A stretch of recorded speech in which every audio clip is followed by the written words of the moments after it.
Aujourd'hui, nous traversons la frontière franco-belge pour nous déplacer à Courtrai. C'est là-bas qu'un fait divers ignoble a eu lieu. Une jeune fille de 14 ans a été abusée par un groupe d'une dizaine de jeunes entre 11 et 16 ans. Vous remarquerez la jeunesse de certains intervenants.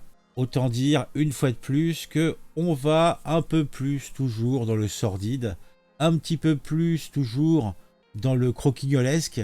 On se demande jusqu'où ça va aller. J'imagine même pas les conséquences que ça a pour cette jeune fille. Je n'imagine même pas les conséquences pour sa famille. Tout cela est horrible.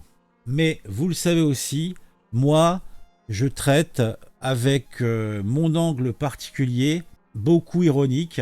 Alors, ça plaît ou ça plaît pas, mais c'est mon mode opératoire pour vous conter ces histoires, somme toute, vraiment sordides.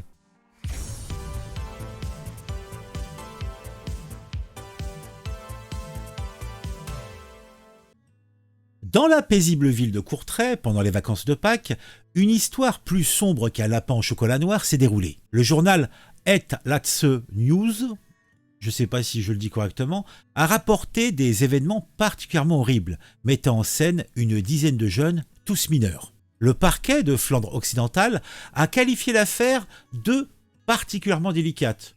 Cela, bien sûr, en la traitant avec toute la discrétion d'un chat qui marche sur des œufs. Le théâtre de cette tragicomédie, le Keibourterbos, est un bois charmant et fréquenté de Courtrai.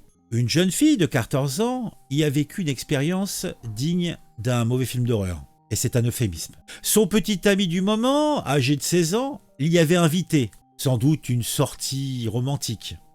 Mais, à son arrivée, ce n'est pas son Roméo qui l'attendait, mais celui-ci accompagné d'une dizaine de jeunes âgés de 11 à 16 ans. Ils étaient là, prêts à lui offrir un accueil des plus indésirables. Les détails de cette fête sordide, non désirée, sont encore plus flous qu'un matin de lendemain de soirée. Certaines sources suggèrent que les festivités se seraient étalées sur 3 jours. Mais cette affirmation n'est pas encore confirmée, donc est de l'ordre du mythe. De même, on ne sait pas si la jeune fille a été retenue contre son gré pendant cette période. Et cela laisse l'affaire encore plus claire que du jus de chaussette. Et là encore, c'est un joyeux euphémisme. Pour résumer, cette jeune fille a été trahie par son ami, a été abusée par une dizaine d'individus, tous mineurs. On ne sait pas si elle les connaissait. La justice, quant à elle, traite cette affaire avec le sérieux d'un élève modèle en plein examen.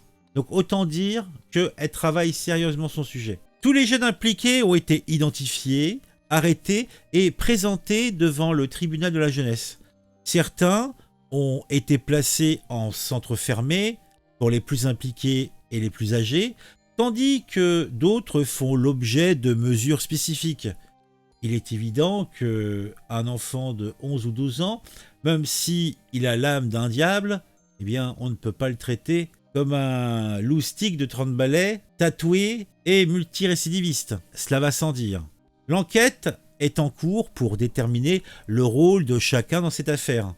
Là, on est de l'ordre de la dissection de mouche, on arrache une aile, on arrache une patte, histoire de voir qui a fait quoi. Il est cependant à noter que le plus jeune des suspects, un garçon à peine âgé de 11 ans, aurait joué le rôle de guetteur et aurait eu une compréhension de la situation aussi claire qu'un brouillard épais. Et je ne dirais pas que cela est rassurant, mais disons que cela minimise un tantinet le sordide déjà profond de cette histoire.